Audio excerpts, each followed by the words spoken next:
I still remember the cold, not the kind that creeps through badly sealed windows or rises from damp floors, but the cold that lives inside a house too large for love, too silent for comfort.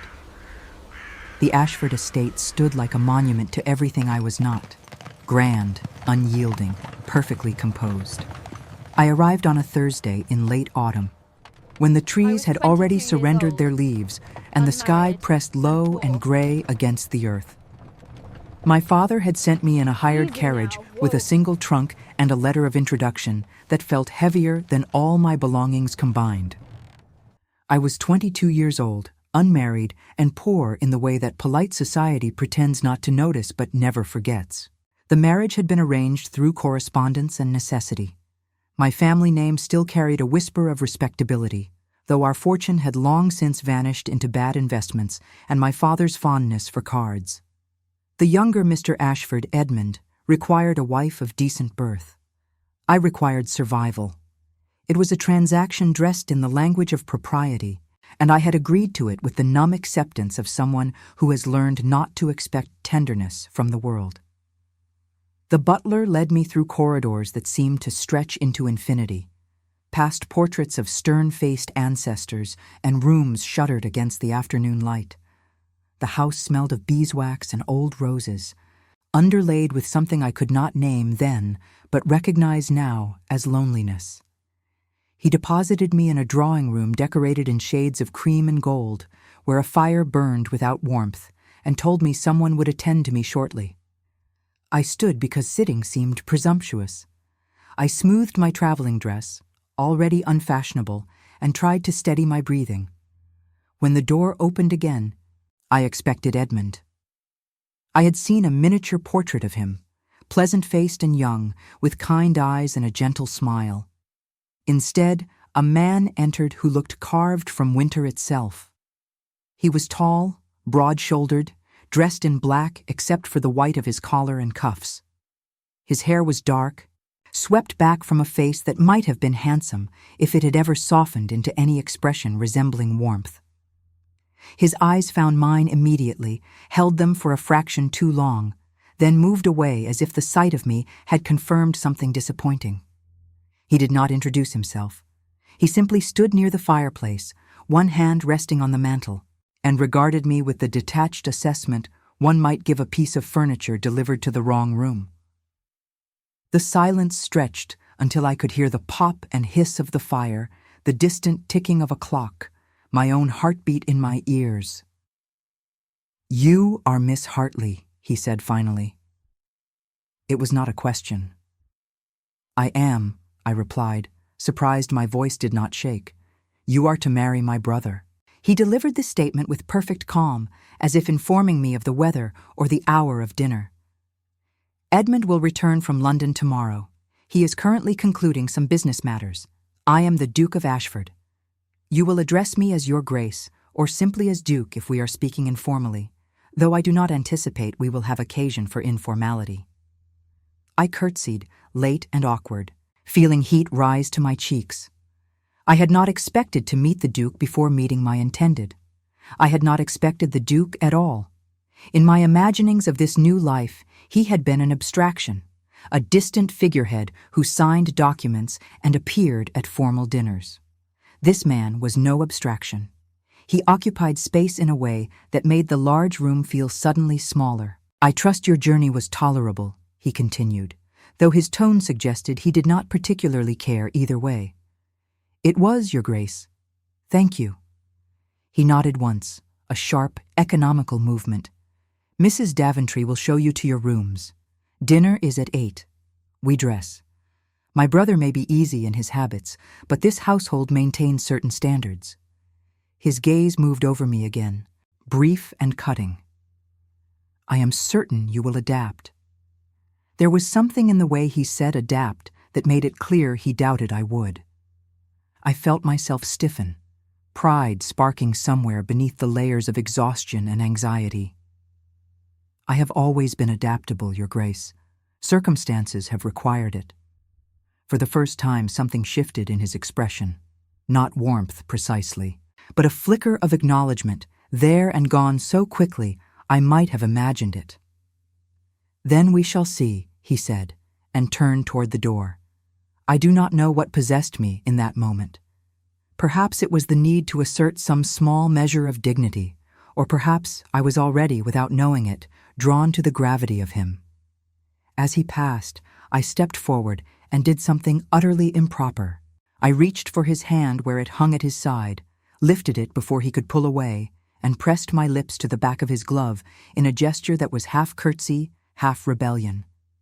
It was the sort of exaggerated obeisance one might offer royalty, theatrical and slightly mocking, though I am not certain he understood it that way. His hand jerked beneath my touch.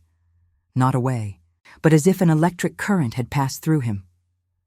When I looked up, still holding his gloved fingers, his face had gone rigid. His eyes were locked on mine, wide and dark, and his jaw was set so tight I could see the muscle working beneath the skin. For 3 full seconds we remained frozen in that absurd tableau, my lips still hovering near his knuckles, his hand trembling visibly in mine. Then he tore his hand free, stepping back as if I had burned him. His breath came sharp and shallow. He stared at me with something I could not name, something wild and angry and afraid all at once. Without a word, he turned on his heel and strode from the room, the door closing behind him with a force just shy of a slam. I stood alone in the drawing room, my heart pounding, my face burning. I had meant it as a small defiance, a way to remind him I was not entirely powerless.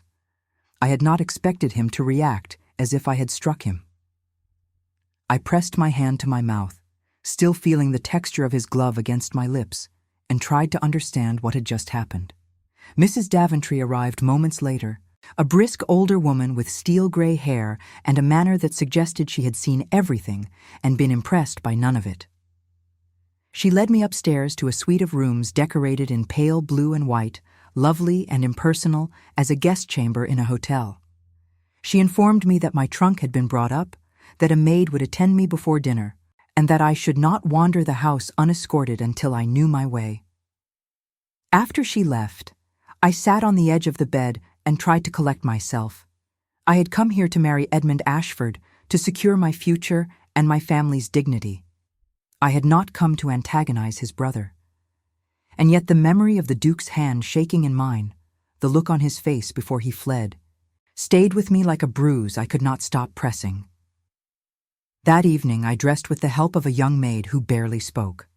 I had brought my best gown, deep green silk that had been my mother's, altered to fit me and carefully maintained despite its age. It was not fashionable, but it was respectable. I pinned my hair myself, having never been able to afford the services of a lady's maid at home, and examined my reflection with a critical eye. I looked pale, tired, unremarkable.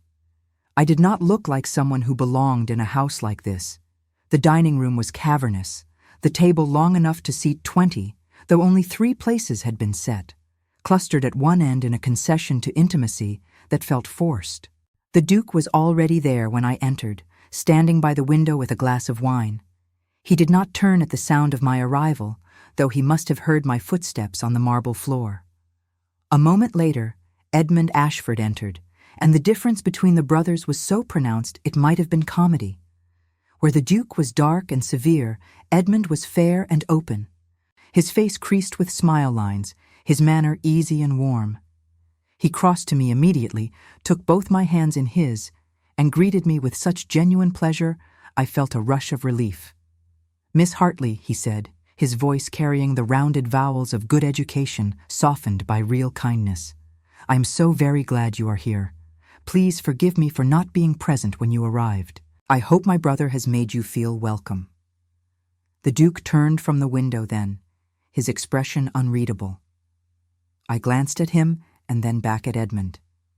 "Your brother has been most courteous," I said, which was not quite a lie. Dinner was an exercise in endurance.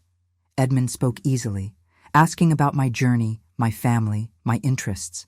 He was exactly what I had expected, pleasant, well-meaning, slightly bland. He would be, I thought, a kind husband. Perhaps not a passionate one, but I had not come here seeking passion. I answered his questions carefully, aware the entire time of the Duke seated at the head of the table, eating in near silence, his attention seemingly focused on his plate, though I felt his gaze on me more than once. When Edmund excused himself briefly to speak with the butler about some household matter, I was left alone with the Duke. The silence was immediate and oppressive. I took a sip of water and tried to appear composed. "You seem quite taken with my brother," the Duke said abruptly, his voice low and cold. I looked up, startled. "He is very kind. He is." The Duke set down his fork with precision. "He deserves someone who will appreciate that kindness, someone who will not make a mockery of this arrangement." I felt my temper flare, sharp and sudden. "I intend no mockery, Your Grace. I intend to be a good wife to your brother." His eyes met mine across the table, and in them I saw something I had not expected. Pain.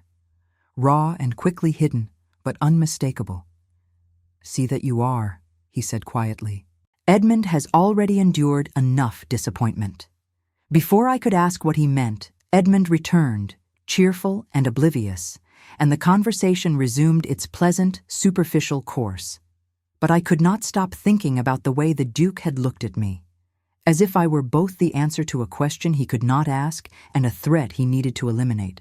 When dinner finally ended and I was released to my rooms, I lay awake for hours, listening to the unfamiliar sounds of the great house settling around me and wondering what I had walked into.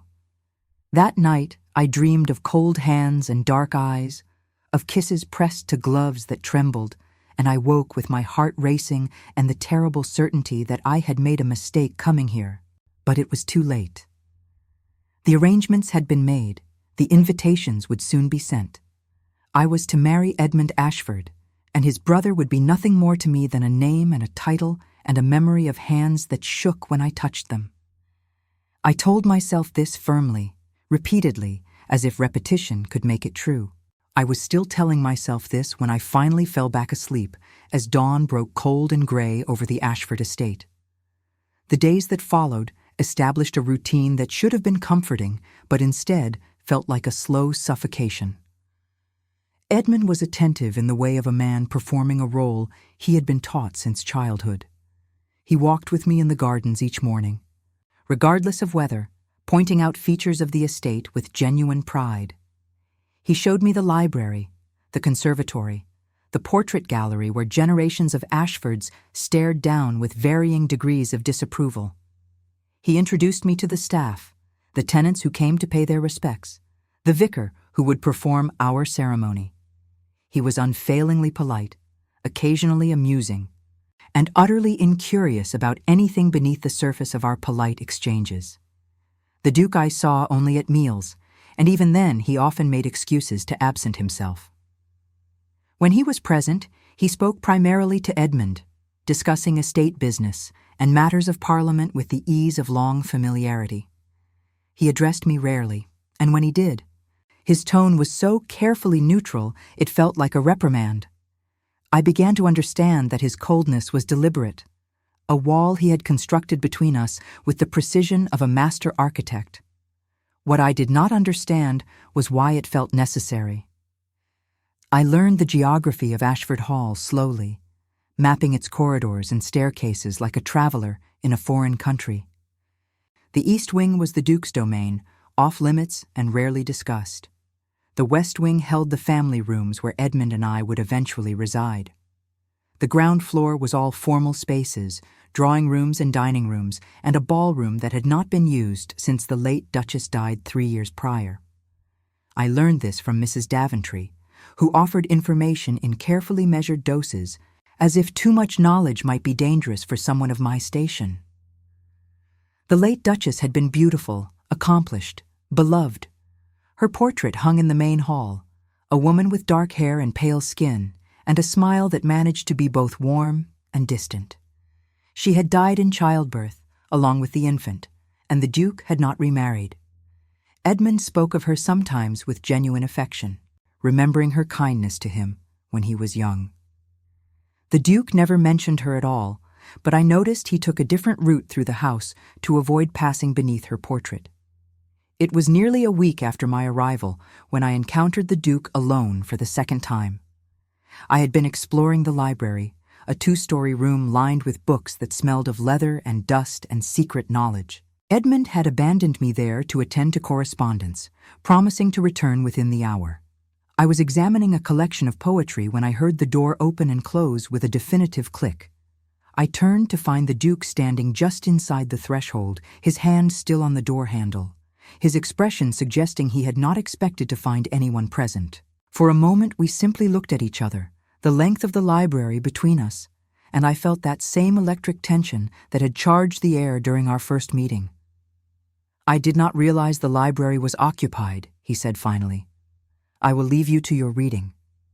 "There is room enough for both of us," I replied before I could reconsider. The words came out more defiant than I had intended, but I was tired of being treated as if my presence was an imposition, tired of the way he looked through me as if I were made of glass. He hesitated, something warring behind his eyes. Then, with visible reluctance, he crossed to a desk near the windows and began sorting through papers with the focused intensity of a man desperate for distraction. I returned my attention to the book in my hands, but the words blurred together. I was acutely aware of him, the sound of pages turning, the scratch of his pen, the particular quality of silence that exists between two people trying very hard to ignore each other. After perhaps 20 minutes, he spoke without looking up. "You read poetry?" It was not quite a question, but I answered anyway. "When I can." We had very few books at home, but my mother loved poetry. She taught me to read with Wordsworth and Keats. He was quiet for so long, I thought the conversation had ended. Then he said, "My mother preferred Byron." My father considered it unsuitable, but she kept a volume hidden in her dressing room. I found it after she died. There was something in his voice, a crack in the perfect composure, that made me look up. He was staring at the papers before him, but his eyes were unfocused, seeing something else entirely. "How old were you?" I asked softly. "When she died?" 12. Edmund was 7. He paused, his jaw tightening. "Our father died 2 years later. I became Duke at 14. I could not imagine it. That kind of responsibility descending on a child barely old enough to understand what had been taken from him." "I am sorry," I said, knowing the words were inadequate. He looked at me then, really looked at me, and I saw something raw and unguarded in his face. "It does not matter now," he said, but his voice betrayed him. "They have been gone a long time. Loss does not disappear simply because time passes," I said. "It changes shape, but it remains." His expression shifted, surprise flickering across his features as if I had revealed something unexpected. "You speak from experience. My mother died when I was 19. It was sudden, an illness that took her in less than a week. I stopped, the old grief rising sharp and familiar. My father has never recovered. I think that is why he made this arrangement so quickly. He cannot bear to have me in the house. I remind him too much of her. I had not meant to say so much, to expose myself that way. But something about the Duke's stillness invited confession, as if he understood the weight of words left unspoken. "Edmund does not know that," the Duke said quietly. "He believes this match was made for practical reasons alone." "It was," I replied. "But practical reasons can contain multitudes of smaller truths." He studied me with an intensity that made my breath catch. "You are not what I expected," he said. "What did you expect? Someone more calculating, someone who saw my brother as a means to an end and nothing more." I felt anger flash through me, hot and defensive.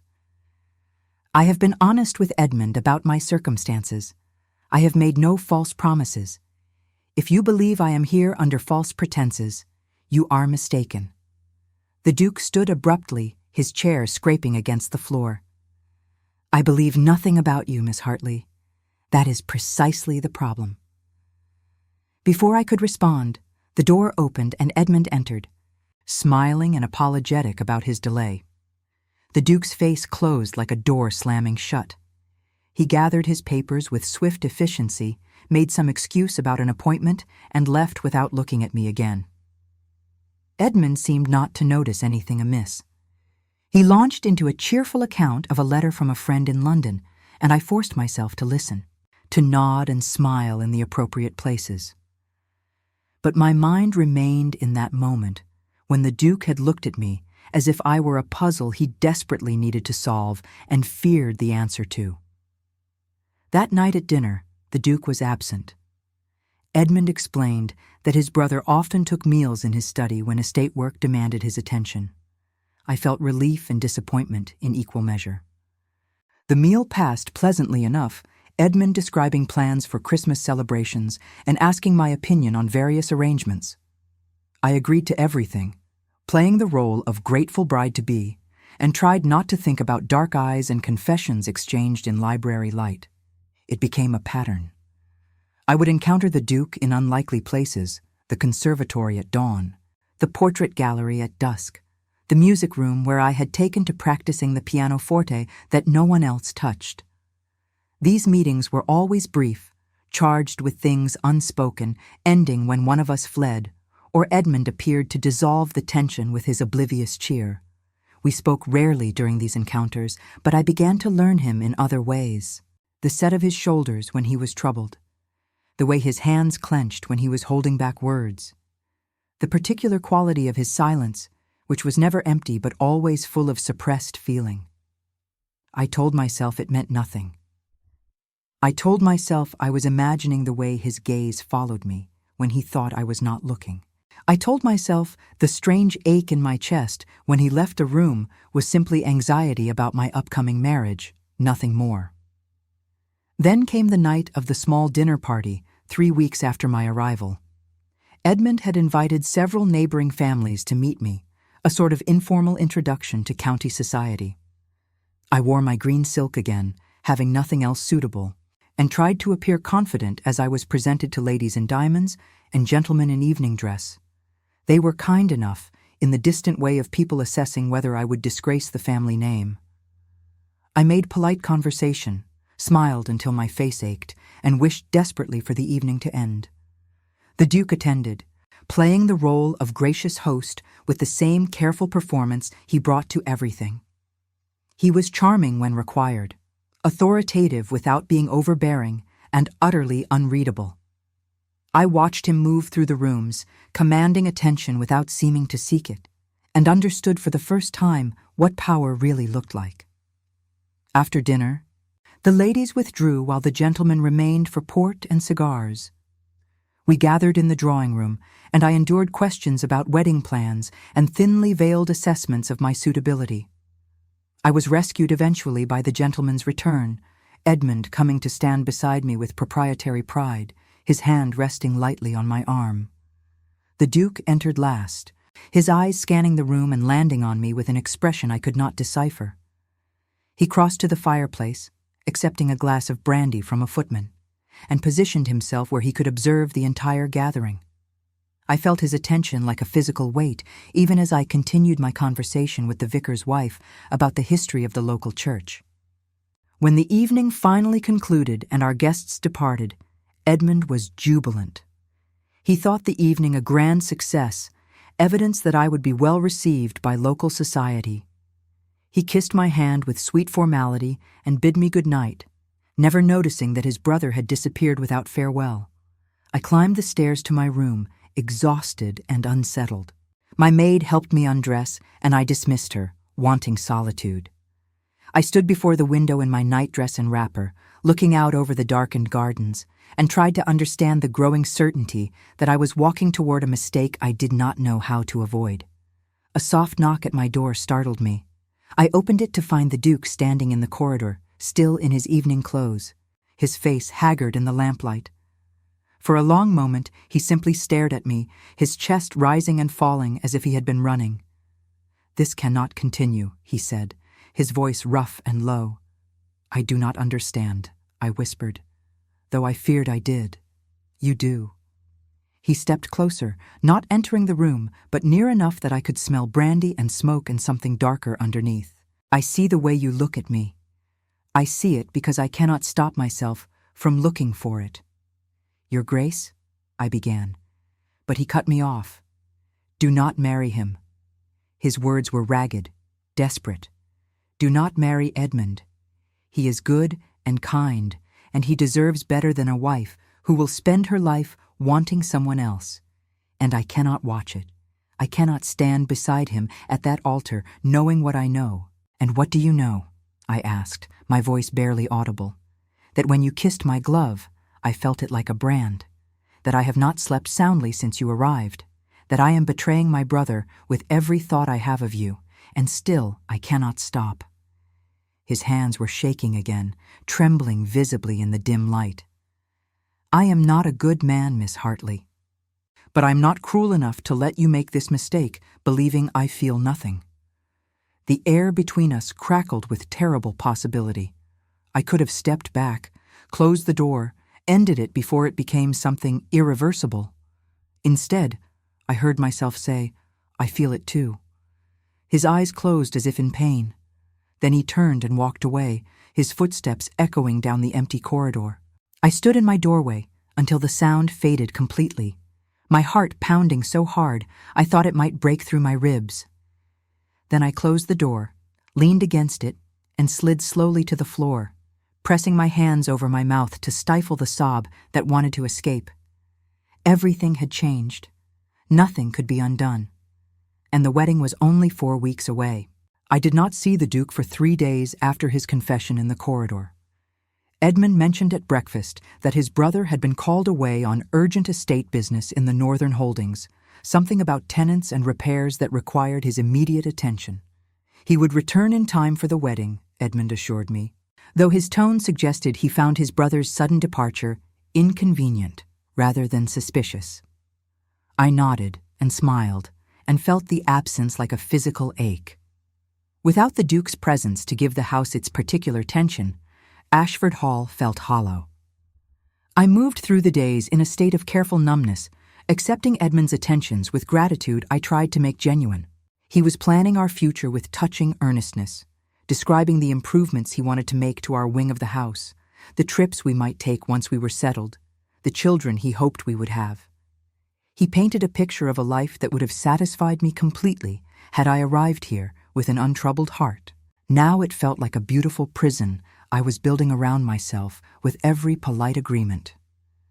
I tried to convince myself that the Duke's words had been an aberration, a moment of weakness brought on by brandy and the strange intimacy of late evening.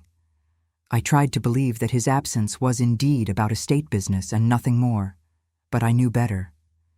He had fled because staying would have meant facing what we had acknowledged, and neither of us possessed the courage to do that while maintaining the pretense that everything could continue as planned. The wedding preparations accelerated around me. The modiste came from London with patterns and fabrics for my trousseau, Mrs. Daventry organized the household for the influx of guests who would arrive for the ceremony. Edmund's aunt, the Dowager Lady Pemberton, descended upon us with her companion and immediately took charge of all social arrangements with the terrifying efficiency of a general marshalling troops. She was a formidable woman in her 60s, sharp-eyed and sharper-tongued, who assessed me with frank skepticism and apparently found me just barely acceptable. She cornered me one afternoon in the morning room where I had retreated with needlework I was making no progress on. Miss Hartley, she said without preamble, taking the seat across from me without invitation. I understand you come from reduced circumstances. I do, I replied, seeing no point in dissembling. She nodded as if this confirmed something. Edmund is a romantic. He believes love can grow from proximity and goodwill. Perhaps he is right, but you should understand that this family has expectations. The Ashford name carries weight in this country, and scandal is not tolerated. Do I make myself clear? Perfectly, Lady Pemberton. Good. She studied me with eyes that missed nothing. You will be kind to my nephew. He has a gentle heart, and it has been bruised before. He deserves a wife who will protect it, not exploit it. I have no intention of causing Edmund pain, I said, and meant it absolutely, even as I felt the hypocrisy of the words. Intention is one matter. Action is another. She stood, smoothing her skirts with precise movements. The Duke is expected to return tomorrow. I trust you will conduct yourself appropriately in his presence. There have been enough whispers about this family without adding fuel to gossip. After she left, I sat very still, my needlework abandoned in my lap. There have been enough whispers. What had she meant? What had happened in this house before my arrival to make her speak in warnings? That evening, I asked Edmund, as casually as I could manage, about his brother's late wife. We were walking in the gallery, and I had paused before her portrait, studying the face I had seen so many times it had become familiar. She was beautiful, I said. You must have loved her very much. Edmund's expression grew wistful. Catherine was wonderful. She was kind to me when I was young and foolish, treated me as a friend rather than a burden. Her death devastated us all, but particularly my brother. He blamed himself, though there was nothing he could have done. Why would he blame himself? Edmund hesitated, seeming to weigh his words. She did not want another child. She had miscarried twice before, and the physicians warned her that another pregnancy would be dangerous. But my brother needed an heir. It is the curse of the title, the expectation that weighs on everything. She became pregnant again, despite the risks, and it killed her. I felt something cold settle in my chest. That is not his fault. That is tragedy. Try telling him that. Edmund's voice was soft with old sorrow. He has not forgiven himself. He will not even speak her name. And he has made it clear he will never marry again, will never risk another woman's life for the sake of succession. Which is why it falls to me to secure the line. Understanding came like a door opening onto a dark room. I was not just marrying Edmund. I was meant to provide the heirs his brother could not, would not risk creating himself. My purpose here was not romance or even companionship. It was duty dressed up as destiny. That night I could not sleep. I paced my room until the sky began to pale, then finally gave up and dressed quietly. I slipped from the house into the gardens, seeking the cold clarity of dawn air. The grounds were vast, and I walked without direction, ending up eventually at a small stone chapel, half hidden by overgrown yew trees. The door was unlocked, and I entered the dim interior, breathing in the smell of old wood and stone and candle wax. I was not particularly religious, but churches had always felt like safe places to me, repositories for sorrow and hope in equal measure. I sat in one of the pews and let myself cry for the first time since arriving at Ashford Hall. I cried for my mother, for my father's hollow grief, for the loss of the life I might have had if fortune had been kinder.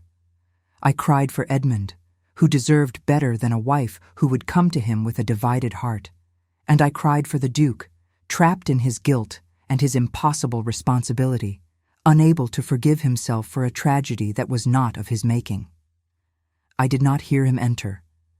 I only became aware of his presence when he spoke my name, soft and uncertain. Miss Hartley. I looked up to find him standing in the aisle, still in riding clothes, covered in dust from the road. He looked exhausted, haggard, older than his years. He must have ridden through the night to reach home, and instead of going to the house, he had come here, to this forgotten chapel, and found me. I stood quickly, wiping at my face with trembling hands. Your Grace, I did not know anyone used this place. No one does. He moved closer, his footsteps echoing in the empty space. Except me. I come here sometimes when the house becomes unbearable. It is the only place on the estate where I do not feel like I am being watched by ghosts. We stood facing each other across 3 feet of cold air and impossible longing. He looked at me as if he were memorizing every detail, as if this might be the last time he allowed himself to really see me. I spoke with Edmund, I said, needing to fill the silence before it crushed me. He told me about your wife. About what happened. The Duke's jaw tightened. Then you understand why I cannot marry again, why I will not. I understand that you blame yourself for something that was not your fault. that you have imprisoned yourself in guilt and decided that solitude is your penance. You know nothing about it." His voice was sharp, defensive. "I know about loss. I know about carrying blame that does not belong to you. I know what it is to make yourself small and quiet and grateful for whatever scraps of life you are allowed." I stepped closer, anger and grief and reckless courage driving me forward. "And I know that your brother is a good man who deserves a wife who loves him, and I am not that woman. I am not her, because every time I close my eyes, I see you. Every time Edmund touches my hand, I wish it were yours. Every time I plan this wedding, I feel like I am betraying everyone, including myself." "Stop," he said, the word torn from him. "Please stop." "Why? Because it is easier to pretend? Because if we do not speak it aloud, we can keep lying to ourselves? Because if you continue, I will do something unforgivable." His hands were clenched at his sides, his whole body rigid with the effort of restraint. "I am barely holding on to the last shreds of my honor. Do not push me beyond what I can bear. I should have stepped back. I should have fled." Instead, I closed the distance between us and placed my hand over his heart, feeling it pound beneath my palm. "Then let go of your honor," I whispered. "Just for a moment. Let go and tell me the truth." He broke. It was not a gentle breaking, but a violent one, years of control shattering in an instant. He caught my face between his hands and kissed me with a desperation that bordered on violence. There was nothing polite or practiced about it. It was raw need and suppressed longing and the terrible relief of finally surrendering to something larger than duty. I kissed him back with equal fervor, my fingers clutching at his coat, pulling him closer, wanting to erase the space between us entirely. When he pulled away, we were both shaking. His forehead rested against mine, his breath coming in ragged gasps. "I love you," he said, the words breaking on a sob. "God help me, I love you. I have loved you since you kissed my glove and looked at me like I was human instead of a title. And it is destroying me." "I love you too," I whispered, tears streaming down my face. "I love you, and I cannot marry your brother, and I do not know what to do." We stood locked together in that empty chapel as the morning light strengthened around us, holding each other as if we could somehow make the world reshape itself to allow this impossible thing. But the world does not reshape itself for love. It grinds on, indifferent to hearts breaking, indifferent to duty and desire, tearing the same person in opposite directions. Finally, the Duke stepped back, his face a mask of anguish. "You must marry Edmund," he said. "There is no other choice. There is always a choice. Not for people like us, not when so many others depend on the choices we make." He turned away, his shoulders bowed under invisible weight. "My brother loves you. Perhaps not as I do, but he loves you in his way. He will be kind. He will give you children and security and a place in the world. That is more than most women can hope for. And what will you have?" He laughed, a bitter sound without humor. "I will have the knowledge that I did the right thing. I will have my duty and my estates and my crushing, pointless honor. And I will watch you become my sister and spend the rest of my life pretending I feel nothing." "I cannot do this," I said, certainty crystallizing inside me. "I cannot stand beside Edmund and promise to love him knowing it is a lie. I cannot live in this house and see you and pretend my heart does not break every single day. I would rather return home in disgrace.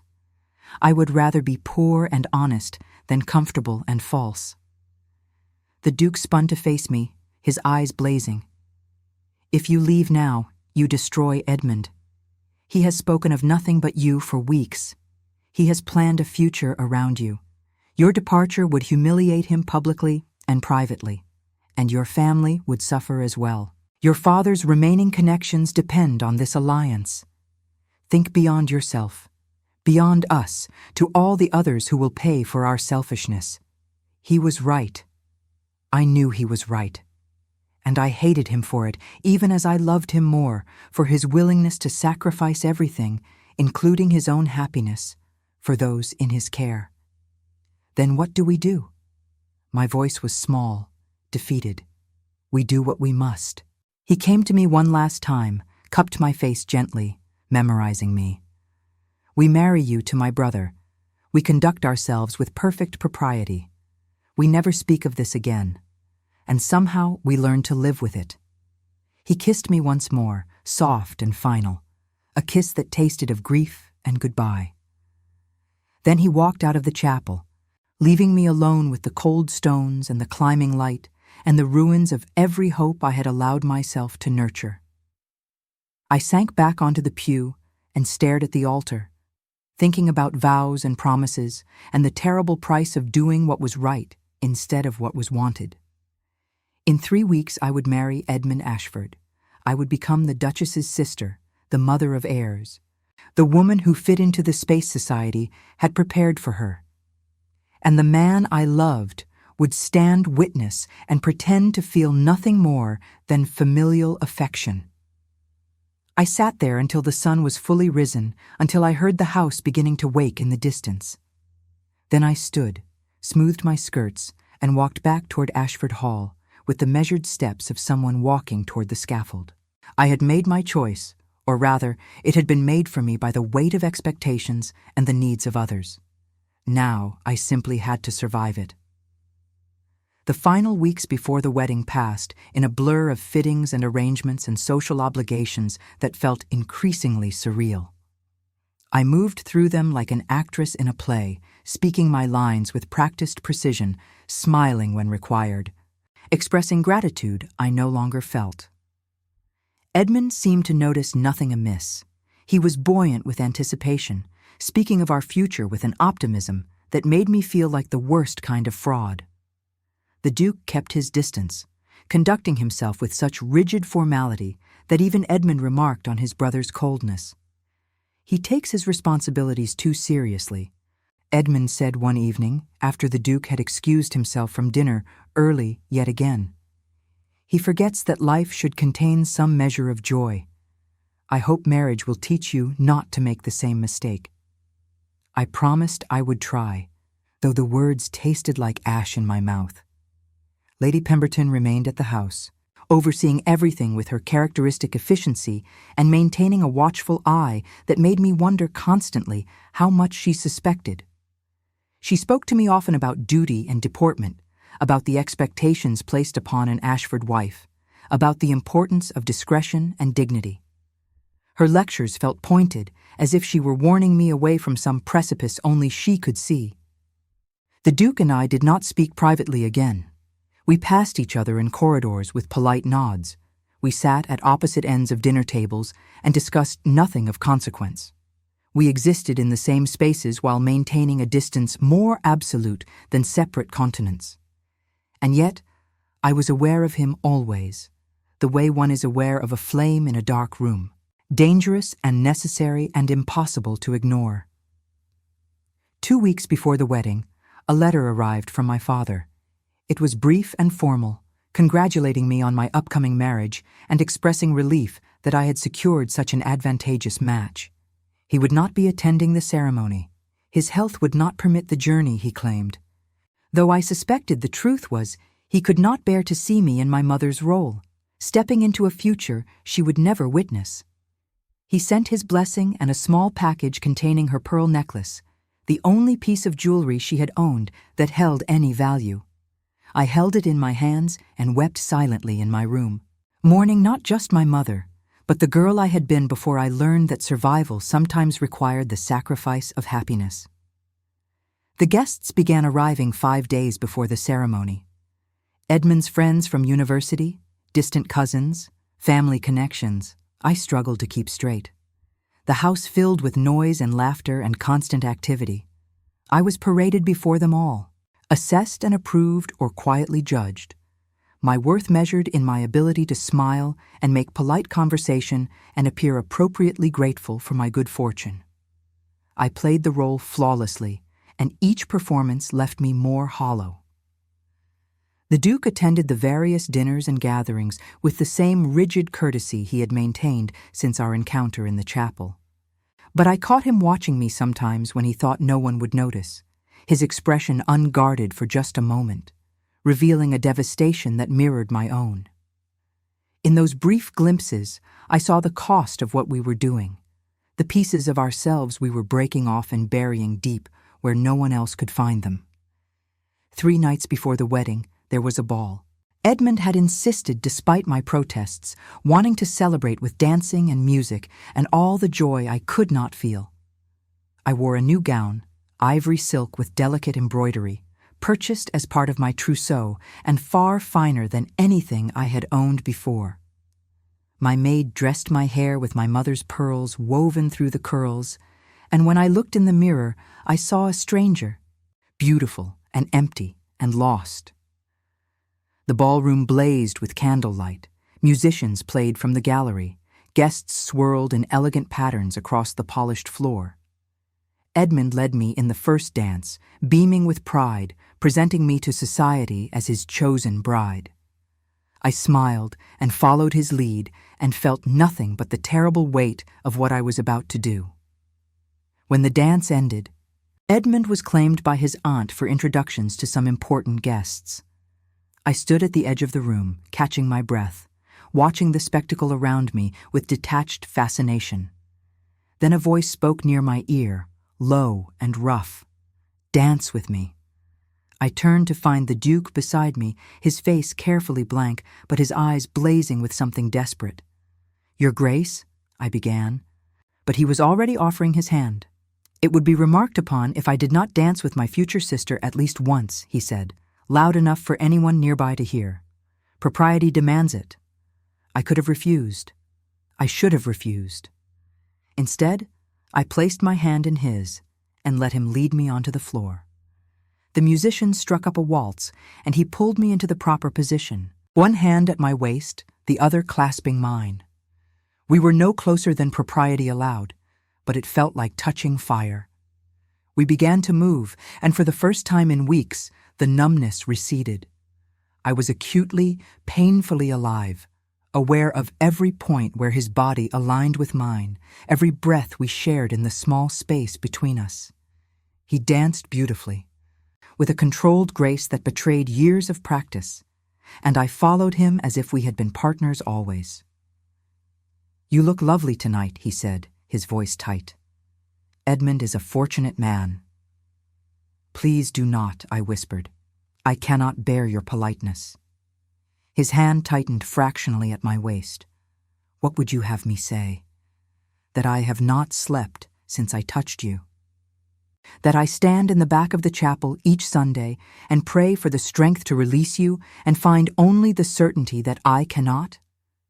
That I would give everything I possess, title and land and honor, for one more hour alone with you? Your Grace." "My name is James." He spun me through a turn, and his eyes locked on mine with terrible intensity. "I have been your Grace and Duke and Sir to you since you arrived. Once, just once before it is too late. Say my name." The music swelled around us. Other couples moved past in a blur of color and light. The world contracted to just this, his hand at my waist, his eyes on mine, the two of us spinning through a moment stolen from the inevitable future bearing down on us. "James," I breathed, and watched something break open in his face. We finished the dance in silence, the single word hanging between us like a benediction or a curse. When the music ended, he bowed with perfect formality, thanked me with rigid courtesy, and walked away without looking back. I stood on the ballroom floor, trembling, my mother's pearls cold against my throat, and understood that I had just said goodbye. The rest of the evening passed in a haze. I danced with Edmund, with his friends, with elderly gentlemen who complimented me on my grace and beauty. I accepted congratulations and well wishes from guests who saw only a fortunate girl ascending to a position beyond her birth. I smiled until my face ached and my feet blistered in my new slippers, and through it all, I felt the Duke's absence like a wound that would not close. When the ball finally ended, I climbed the stairs to my room and allowed my maid to undress me in silence. She unpinned my hair and removed my mother's pearls with gentle efficiency, remarking that I must be exhausted, that I should rest well for the busy days ahead. I thanked her and sent her away, then sat at my dressing table in my nightgown and stared at my reflection. In 3 days, I would walk down the aisle of the church. I would stand beside Edmund and make promises I intended to keep, even as they destroyed me. I would become his wife-in-law and name, and I would spend the rest of my life as a living lie. The knowledge sat in my chest like a stone. A soft sound from the corridor made me freeze. A footstep, hesitant and quiet. Then silence. I held my breath, waiting, hoping and dreading in equal measure. Another sound, closer. Then a knock so soft I almost missed it.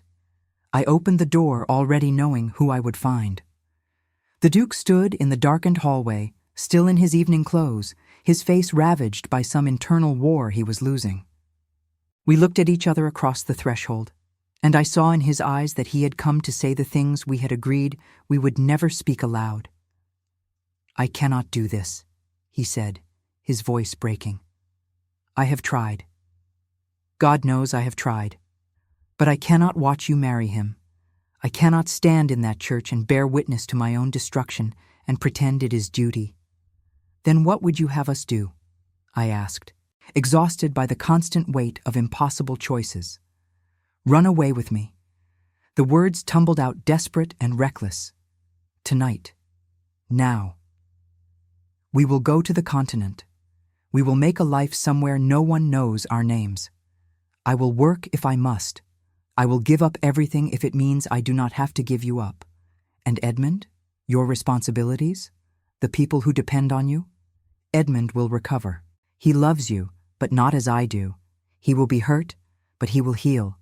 And the estates, the tenants, all of it will continue. My steward is capable. My brother can manage. None of it matters compared to this." He stepped closer, and I saw that he meant it absolutely. He was offering to burn his entire life to the ground for the possibility of a future with me. It was the most romantic and most selfish thing anyone had ever proposed, and for one wild moment I wanted to say yes. I wanted to flee into the night with him, to choose love over duty, passion over propriety, my own heart over the expectations of a world that had never once considered what I wanted. But I could not. "I cannot do that to Edmund," I said, and watched hope die in James's eyes. "He has done nothing to deserve that betrayal. He has been nothing but kind to me. And you know as well as I do that the scandal would follow us everywhere. We would be exiled from society, cut off from family, condemned by everyone who had ever known us.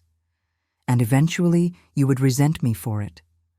You would wake up one day in some foreign city and realize what you had given up, and you would hate me for letting you make that choice. I could never hate you. Not today. Perhaps not tomorrow.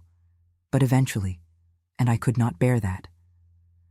I reached up and touched his face, memorizing the feel of his skin beneath my fingers. "If I am to lose you, let me lose you with our love intact. Let me believe that somewhere in another life we found each other at the right time, in the right circumstances, and nothing stood between us. Do not make me watch that love curdle into bitterness and regret." Tears streaked his face, silent and terrible. "You are braver than I am," he whispered. "I am simply more practical." I forced a smile that felt like it might break me. I have had less to lose my whole life. I am accustomed to it. He pulled me against him then, holding me with crushing force, his face buried in my hair.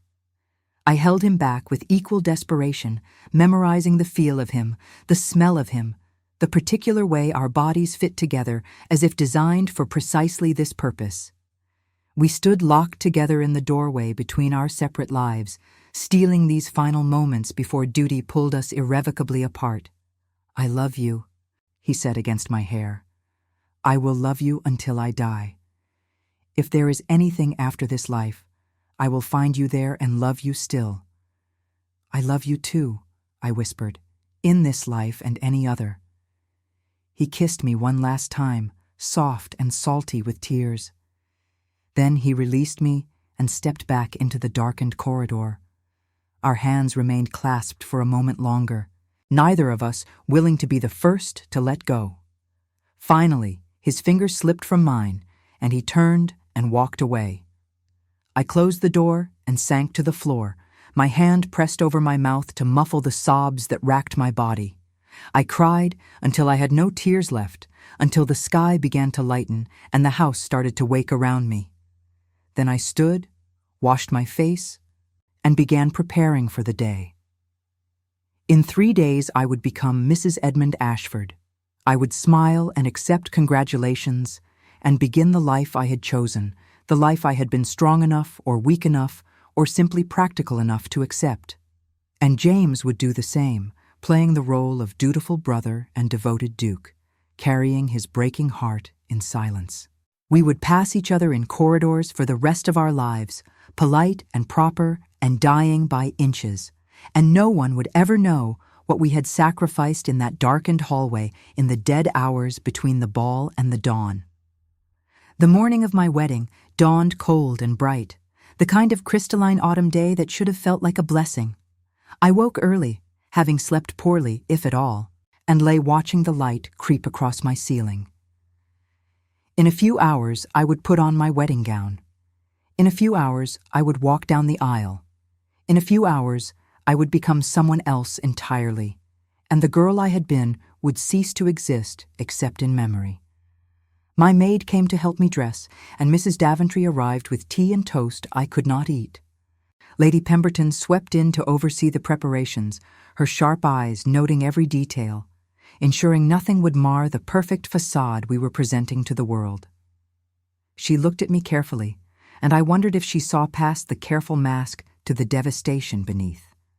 If she did, she said nothing, only nodded with grim satisfaction and pronounced me ready.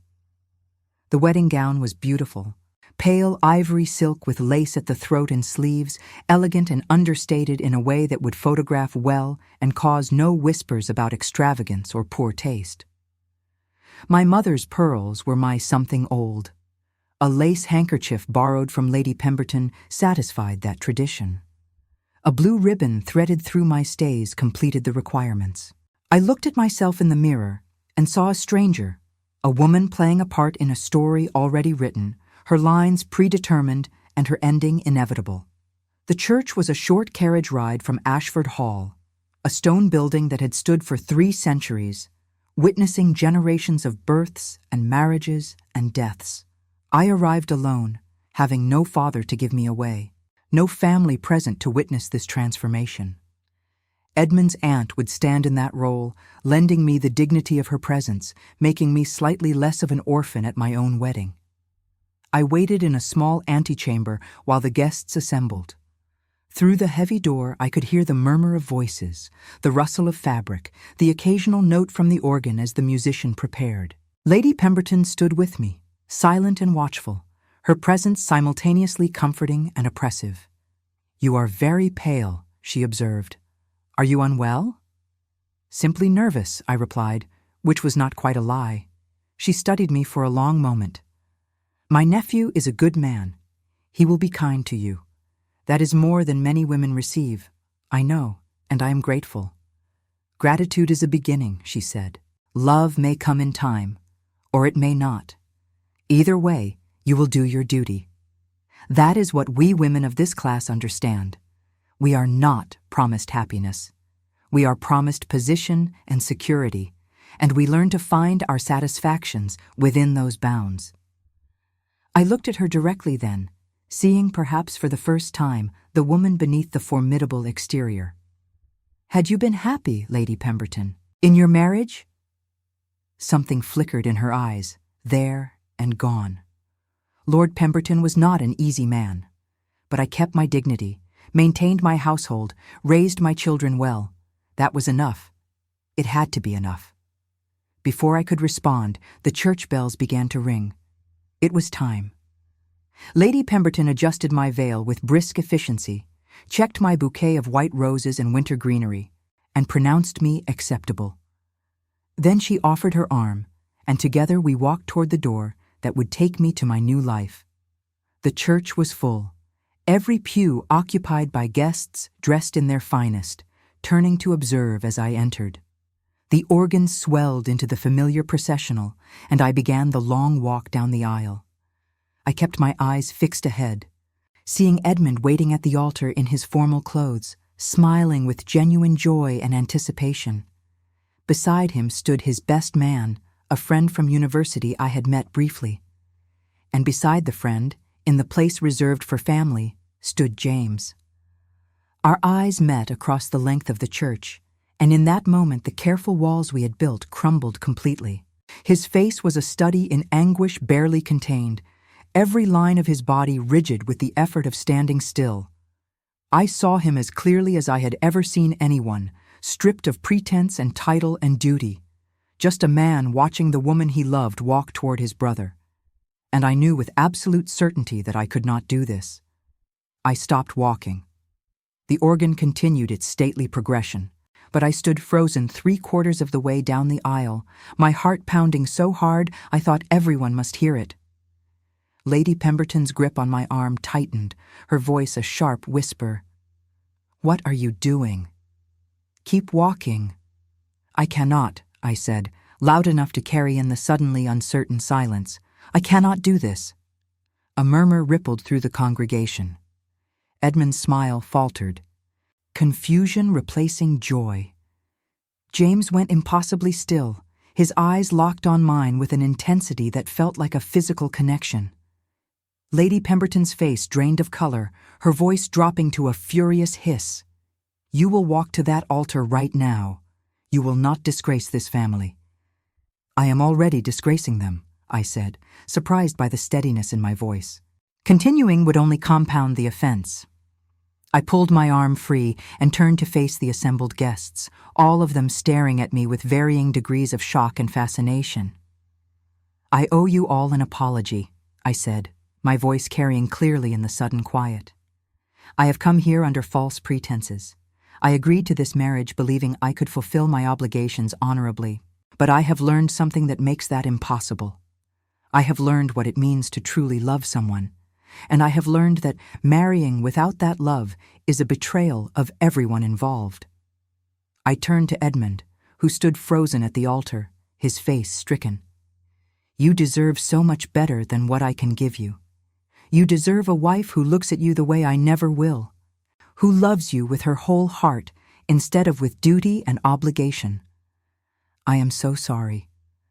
I thought I could be what you needed, but I would only make you miserable, and you are too good a man to deserve that fate." Edmund opened his mouth as if to speak, but no words came. He looked at his brother, and I watched understanding dawn slowly across his features. The silence in the church was absolute, everyone holding their breath, waiting to see what would happen next.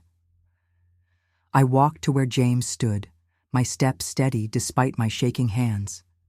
I stopped directly in front of him, close enough that no one could mistake my intention. "I love your brother," I said, loud enough for the front pews to hear. "I have tried not to. I have fought against it with everything I possess. But I cannot stand at that altar and make promises I know I cannot keep, not when my heart belongs entirely to someone else." James stared at me as if I had performed some impossible magic, transformed water into wine, or raised the dead. His hands were trembling visibly, his breath coming in short gasps. "You are destroying yourself," he said, his voice raw. "You are destroying everything." "I know, but I would rather be destroyed honestly than live comfortably as a lie." I reached up and removed my veil, letting it fall to the floor in a pool of tulle and lace. "I cannot marry Edmund. I will not. And if that makes me scandalous and ruined and unfit for society, so be it. At least I will be free." The church erupted in shocked whispers, voices rising in a wave of scandal and judgment. Lady Pemberton was arguing with the vicar. Guests were standing, some moving toward the exits, others pressing closer for a better view. Edmund remained at the altar, his face pale, but his expression unreadable. And James stood before me, warring with himself so visibly I could see every thought cross his face. Then he made his choice. He turned to his brother, crossing the space between them in 3 long strides. "Edmund, I am sorry. I am sorrier than you can possibly know. But I love her. I have loved her from the moment she arrived, and I have been a coward and a liar trying to pretend otherwise. You deserve to know the truth, even if it destroys what remains of our relationship." Edmund looked between us, his jaw working. Finally he spoke, his voice tight but controlled. "I am not blind. I have seen the way you look at her. I simply chose to believe I was imagining it, because the alternative was too painful to accept." He laughed, a bitter sound. "It seems I am the fool twice over." "You are not a fool," I said, moving to stand beside James. "You are kind and good and deserving of genuine love, and I hope someday you will find someone who can give you what I could not." Edmund's eyes were bright with unshed tears. "Get out," he said quietly. "Both of you, get out of my sight and do not come back." James stepped forward as if to embrace his brother, but Edmund held up a hand, stopping him. "No, you have made your choice. You have chosen her over me, over your duty, over everything our father taught us about honor and family. I will not forgive this, not today, perhaps not ever. Now go before I do something we will all regret." The finality in his voice was absolute. James took my hand, lacing his fingers through mine, and together we walked back down the aisle through a gauntlet of shocked faces and scandalized whispers. Lady Pemberton called after us, her voice shrill with fury, but we did not stop. We walked out of the church into the cold, bright morning, leaving behind the wreckage of plans and expectations and the carefully constructed life I had been meant to inhabit. A carriage stood waiting, meant to convey the newlyweds to the wedding breakfast. James handed me up and climbed in after me, calling to the driver to take us to the house. We rode in silence, the magnitude of what we had done settling over us like snow. When we arrived at Ashford Hall, James led me inside, past shocked servants, up the stairs to his private study. He closed the door and leaned against it, his face gray with exhaustion and disbelief. "What have we done?" he whispered. "What we should have done weeks ago." I removed my mother's pearls and set them carefully on his desk. We told the truth. The truth has destroyed my brother. It has destroyed my reputation. It has destroyed everything. "Perhaps," I said, "or perhaps we have simply destroyed the lies we were living, and now we can build something real." He crossed to me then, pulling me into his arms with desperate force. "I have lost everything," he said against my hair. "My brother's love, my standing in society, my sense of myself as an honorable man, and I find I do not care. I do not care about any of it if it means I have you." I held him tightly, feeling his heart racing against mine. "What happens now?" He pulled back enough to look at me, his hands framing my face. "Now we face the consequences. Edmund will likely cut us off completely. Society will condemn us. Your reputation is ruined beyond repair. We may have to leave England entirely, start over somewhere no one knows our names. I can bear all of that if I do not have to bear it alone." "You will never be alone again," he said, and kissed me with a fierce tenderness that tasted of freedom and fear and the beginning of something we had both believed impossible. We left Ashford Hall that same day, taking only what we could carry, abandoning everything else to the scandal that would consume us. We traveled to London first, then to France, settling eventually in a small village in Provence where no one cared about English dukes or ruined reputations. James sold what few possessions he had brought and invested the money carefully. We lived simply, in a stone house with a garden, far from the world that had demanded we sacrifice our hearts for appearance. Edmund never forgave us.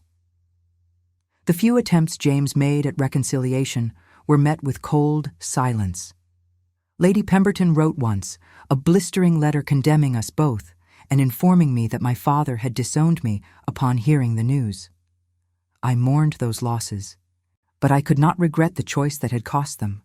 In time, Edmund married a young woman of good family who, by all accounts, made him genuinely happy. He produced the heirs the family required and managed the estates with competence and care. He never spoke our names and forbade anyone in his presence from mentioning us. We existed for him only as a wound that had scarred over, tender but no longer bleeding. James and I never married.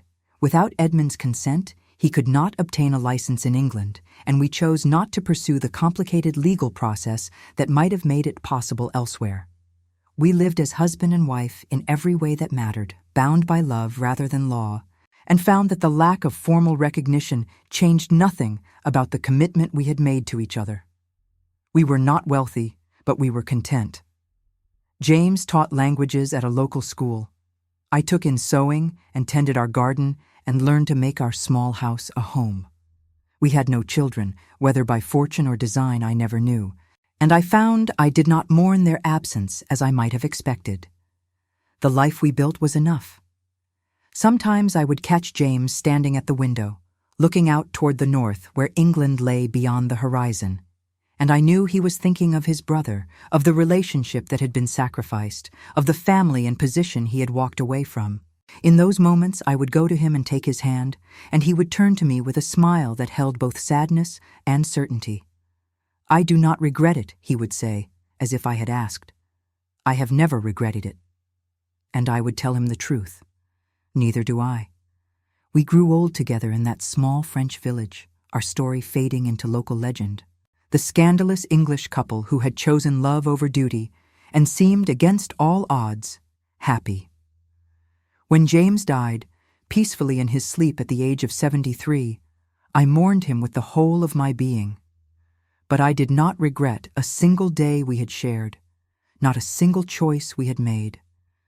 I lived 5 more years after his death, long enough to learn that Edmund had passed as well, leaving the title to a distant cousin who had no memory of the scandal that had once consumed the family. Long enough to understand that the price we had paid for our happiness had been worth every penny, that the life we had stolen had been more valuable than any life we might have been given. On the day I felt my own end approaching, I walked one last time through our garden, touching the roses James had planted for me, the herbs I had tended for decades, the stone wall where we had sat on countless summer evenings watching the sun set over the hills.